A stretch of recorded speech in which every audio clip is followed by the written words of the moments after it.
Earnest Reese and I go way back, way back, probably further back than White Thread. But we met when we were kind of trailblazers at the paper. He was the first person of color over in the sports department that had his own beat, and the same thing applied to me on the news side.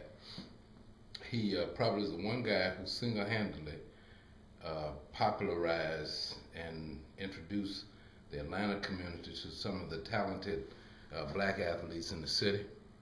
And not only that, he wrote stories about people who were not in sports, but his main forte were those in the various conferences. The SIAC probably wouldn't have really seen the light of day had it not been for Earnest Reese. On a more personal side, he was just like a brother. He and I probably had more conversations about family than I've had with some of my own brothers, and I've had 6 of them. But one of the things I liked about him, he bragged and loved his family. He and I bragged about our children. We go back and forth about what they had done for the betterment of the community and what they had done for themselves.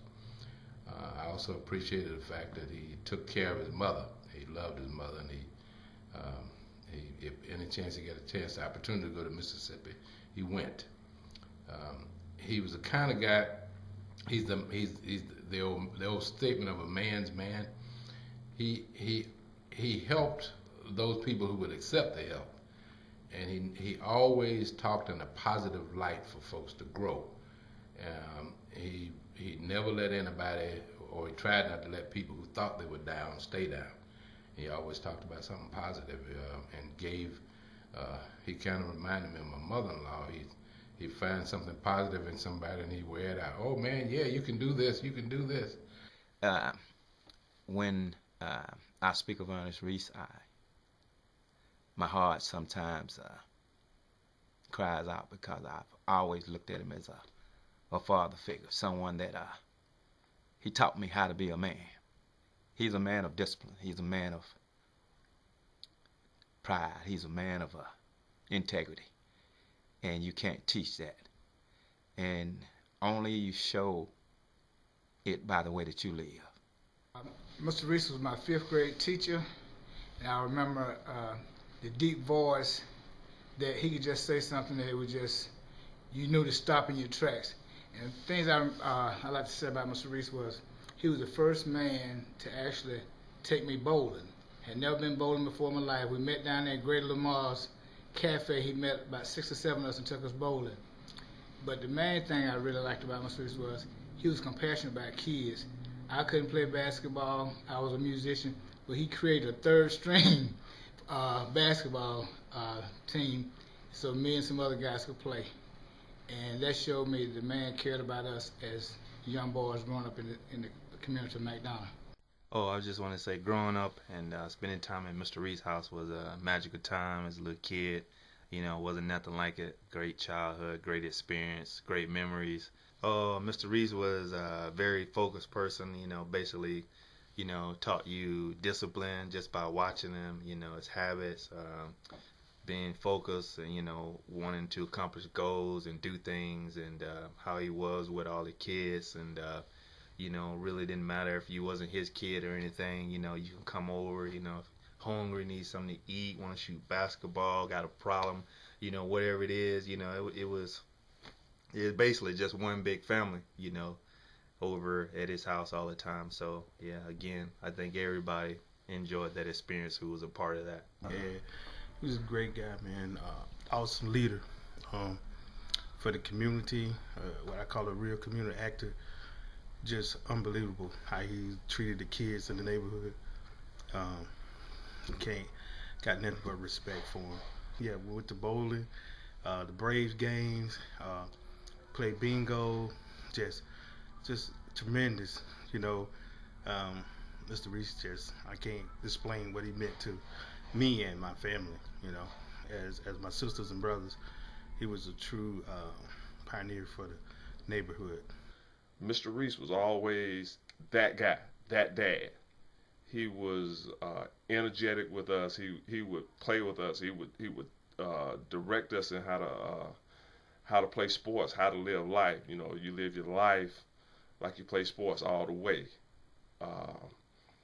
Mr. Reese not only introduced us to the athletic side of life, he also introduced us to the aesthetic part of life. Is you didn't have to be either or. You didn't have to be a dumb guy to be an athlete, and you didn't have to be a punk to be intelligent. You could be both at the same time.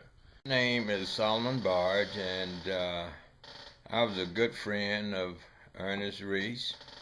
Ernie and I worked together in the Henry County school system.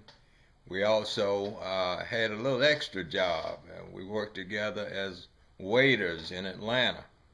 And he and his family and my family are very, very good friends. And we just can't say enough of good things about Ernie. He just continues to resonate in my thoughts.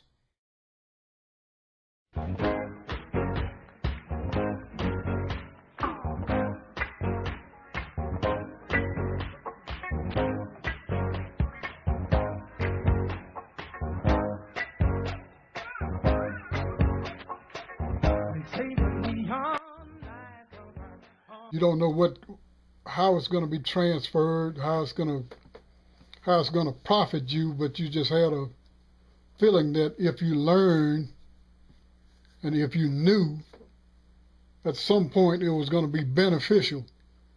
And that was the way I always viewed things, which is what, I mentioned the fact that when I was at Alcorn, I spent probably more time in the library than the average student, simply because I wanted to learn. I didn't know how it was going to benefit me, but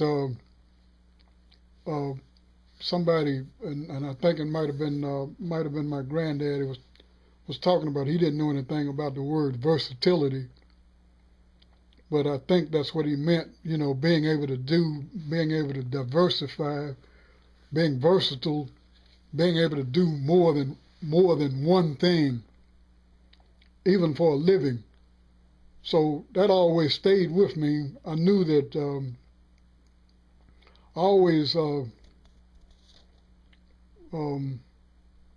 I can't say that I always, but from my early teenage years, I had a feeling that I wanted to write for a living. I even fancied myself running away from home, becoming a hobo, having all kinds of hobo experiences, and later on taking off and writing about them. Okay, now the reality of it is that there were no role models to speak of, especially in the newspaper business. No black journalists that you could point to. People who in journalism actually taught journalism, so there were very few jobs in that regard back in the 50s and to an extent in the 60s. So what you did was prepare yourself to do something else. Now, I also wanted to be a cornerback in the NFL. I wanted to be a first baseman in the major leagues. But I determined very early on that I was not skilled enough to accomplish either one of those goals. I mean, you got to be sensible about it. I thought I was a pretty good athlete, but I was not a superior athlete who was good enough to go to that next level. Anyway, I followed my granddad to church, like I said, about 4 or 5 times a week. So, since he was religious, I was considered religious. But one night, I was on my knees praying to the Lord to bless me with a bicycle and some clothes to wear to school. Now, my granddaddy, I didn't know, I'm unaware of his presence. He's standing over in the doorway. After I finish with my prayer, he says to me, old man, I heard you praying to the Lord to bless you with a bicycle and some clothes. I said, yes, sir, Granddaddy. He said, you know what? He says, Lord's already blessed you.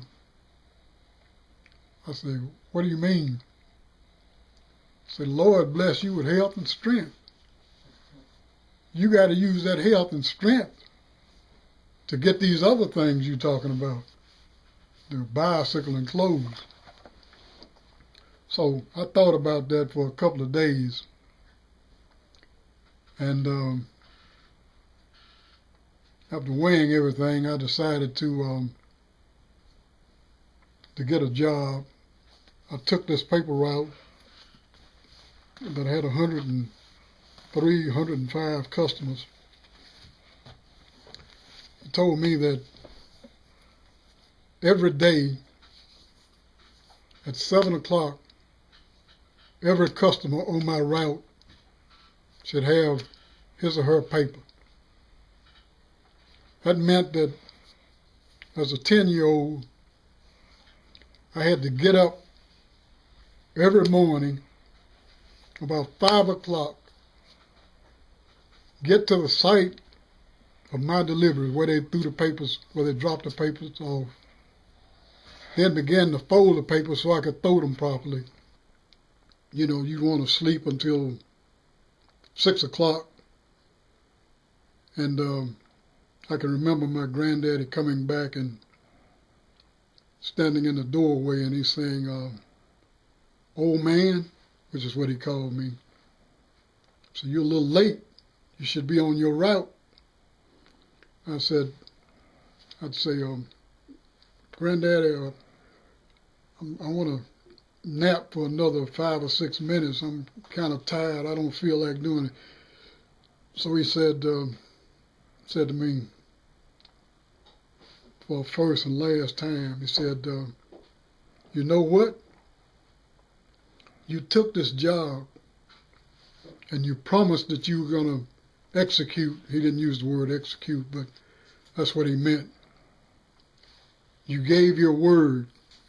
Your word is your bond. There again is one of the cliches and adages that he lived by.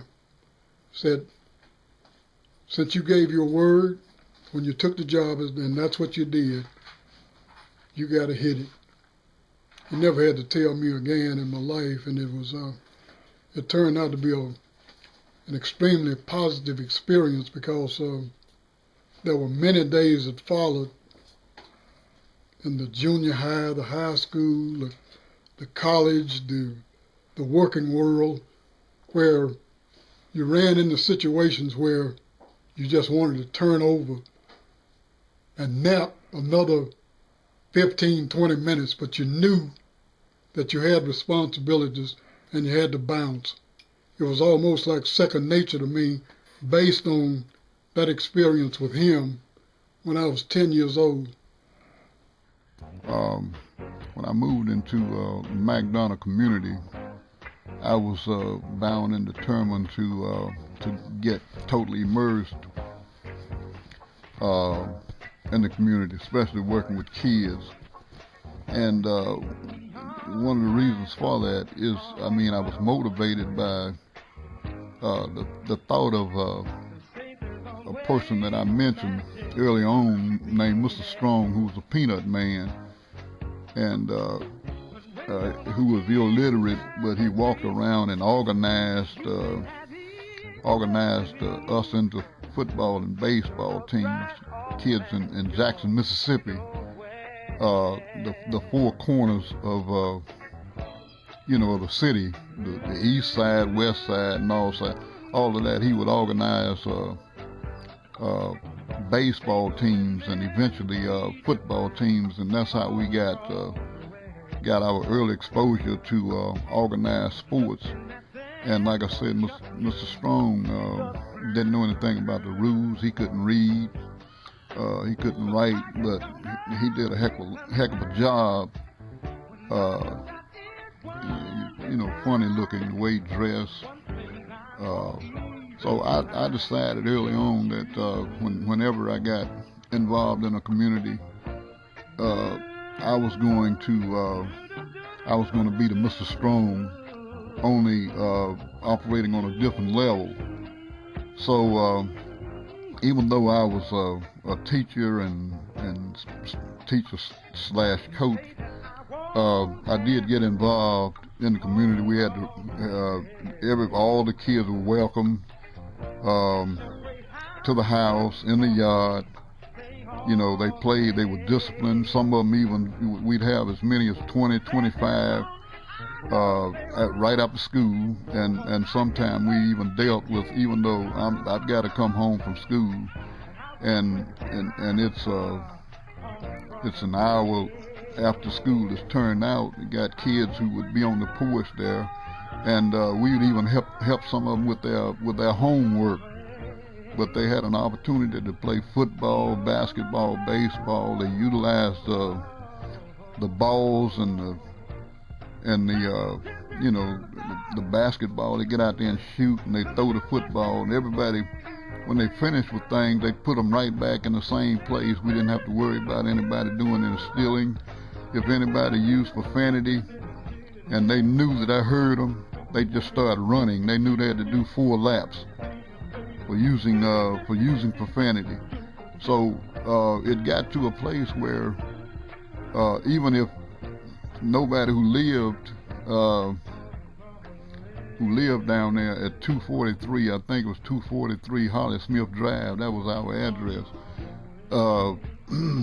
If they didn't live there, we'd come home some evening from school, and it would be as many as 15, 20 kids already out there playing. They will have gone inside the utility room and gotten balls out and all of that kind of stuff. We even had a bicycle that they'd ride around the house, but everybody put everything back. Everybody was respectful, and I guess the kids looked forward to the camaraderie. I would get out there and play with them like I was a kid. And from all of that, I eventually had Pony League, Little League, baseball. That was one year where I had four different teams: a Pony League team, a Little League team, an adult men team, a women's team, and all of them were ultra successful. And I think one team, Pony League, might have gone undefeated, and the Little League team might have lost, just one game. I was spending money out of my pocket trying to buy uniforms because I did believe that, if you look good, you're gonna feel good, and it was gonna, affect your play, and I definitely couldn't afford it, but all of us were uniformly dressed. I even had to hit my hip pocket to get kids transported to games. If I ever saw any more than 2 parents at a game at a time, I could make an individual out of mud. Parents just didn't. I guess they had other things on their agenda. They didn't necessarily support their kids and their